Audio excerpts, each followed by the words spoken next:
What's up, everybody? It's your boy. I don't know how much I weigh today. I'm going to be honest with you guys. I'm probably going to be disappointed by the scale. Dude, 157. I ate a lot yesterday. I got to go weigh myself. Were you? Yeah, I said I was recording. 157. So, not going to lie, I'm really surprised because I pretty much had a very bingey type of weekend. Maybe I ate less than I thought I did, but either way, I enjoyed myself, so I pretty much just assumed I was over my caloric limit. Anyway, and I didn't track. We have a coffee here in the Merry Christmas mug, a Costco protein bar, some liquid IV. We have 2 today, a 1-day men's, and some honey. And, yeah. Alright, guys, so we are doing ultra wide incline Smith machine press, warming up, and then we're hitting the real set right now, 205. I kind of always do 205. The most I ever got with 205 was on a mid grip. I did 8 reps. With kind of cheating form. Just not really going down or up all the way, using a lot more momentum. But my goal here with this kind of movement is just to really focus on that stretch in the bottom and focus, though, on making sure to get a really good amount of weight up. Now, on the second set, I was like, okay, I went too heavy on the first set. I only got 3 reps. So I want to reduce the weight and just do kind of very nice tempo, still heavy, well, for me, and just still relish in that stretch. Get a solid, like, guillotine effect going on my upper chest. I'll say this. I think that wide grip bench is going to be a very useful tool in the arsenal, especially wide grip incline, wide grip decline. I think the stretch actually feels better on decline, which is really weird. Like, the stretch feels absolutely incredible on my chest. And now, I shouldn't even call this decline, to be honest. This is flat, but just with my feet up. So it's very, like, I'm still trying to make it a little bit more lower chest bias by having my feet up and, you know, having a fairly big arch. But, yeah, it just, like I said, guys, the stretch feels amazing. And I think with chest, for me, the more I do stretch-based movements, the more it tends to grow. And a lot of people have also seen similar results. So that's kind of what I'm going for here. And at the end of the day, guys, the goal is just to have a freakishly huge chest. I want my chest to be disproportionately big compared to the rest of my body. I want to look like a comic book character. I want to look like a superhero. I want to look like Arnold. Come on, man. You know? And this is why you guys see me really focusing on just doing movements that I feel like are going to work. You know, over time, when I'm incline pressing 315 on the Smith machine for a set of 10, 15 reps, and my chest is huge, you guys are going to be like, oh, man, how'd you get there? You're going to see exactly what I'm doing.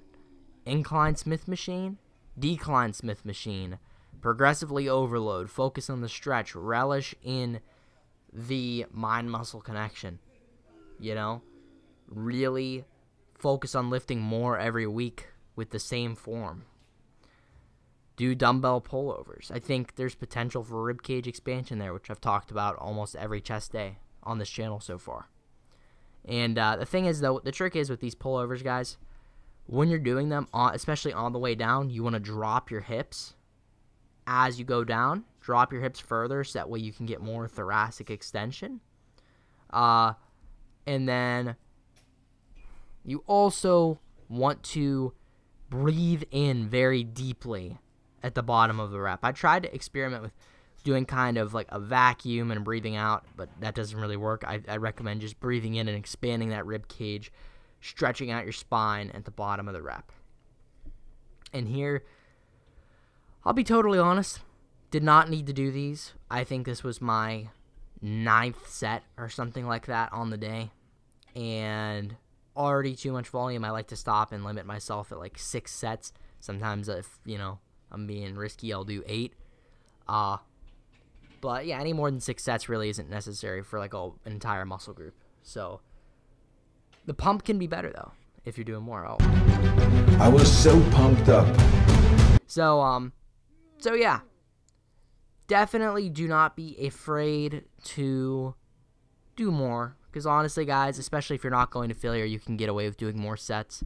If you're not going to failure, if you're taking shorter rest periods, you can do more sets. You can get maybe a better pump, but at the end of the day, we don't chase the pump entirely. Yes, it's nice to get. Yes, we align our nutrition properly to get a good pump and to get, a good feeling in the muscle. But is that the driver of growth? No. It's just going to be a causer of inflammation, which is going to make the muscle look bigger. But what we're actually aiming for here is achieving mechanical tension, right, which is the actual driver of myofibrillar hypertrophy, which I could get into, but I'm not a nerd. So anyway, side raises went well today also. I'm just being honest. I found my groove for almost every exercise I do on chest day. I love chest day.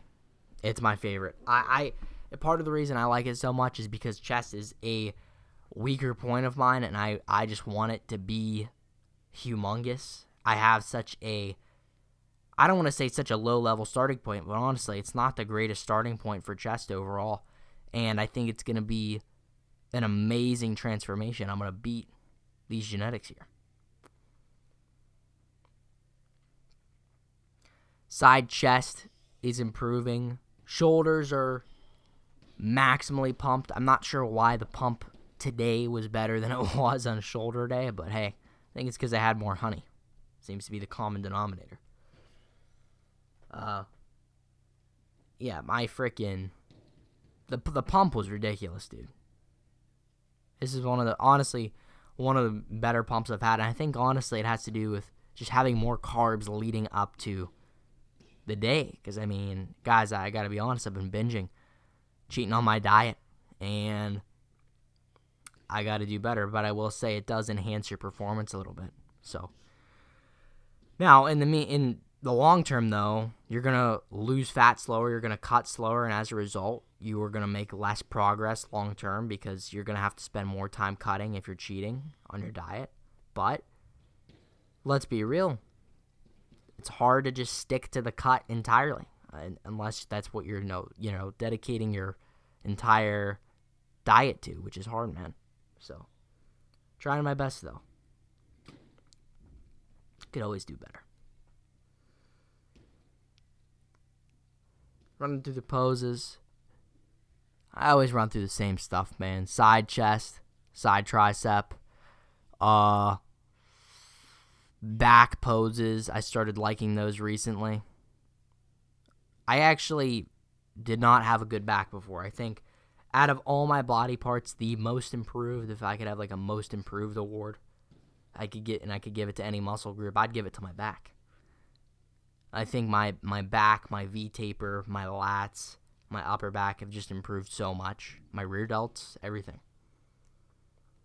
Definitely what I've been doing has been working.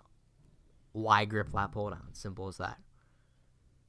Next year, I want to be able to say my chest was the most improved, especially over the next bulk and through that cut.